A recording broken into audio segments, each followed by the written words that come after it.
भक्तांनो, विशेष करून जगभरातील सर्व दत्त भक्तांनो, हातात संधी आहे तोपर्यंत, हातात वेळ आहे तोपर्यंत एकदा तरी श्रींच्या अर्थात श्री स्वामींच्या अक्कलकोटला जाऊन महाराजांचं दर्शन घेऊन या.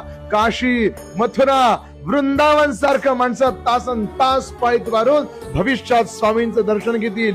किड्या मुंगींसारखी गर्दी अक्कलकोटात होईल. लक्षात घ्या, ब्रह्मलोक वैकुंठ कैलास याहून श्रेष्ठता अक्कलकोटास.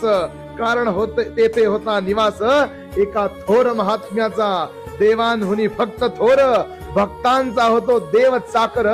याचे दाखले स्वामींनी आजवर अनेकांशी दिलेसी. भक्तवत्सल भक्ताभिमानी स्वामींचं दर्शन हातात संधी आहे, वेळ आहे तोपर्यंत नक्की घेऊन या. एक दिवस असा येईल की सोलापुरापासून अक्कलकोटापर्यंत रांगाच रांगा लागतील. श्री स्वामी समर्थ.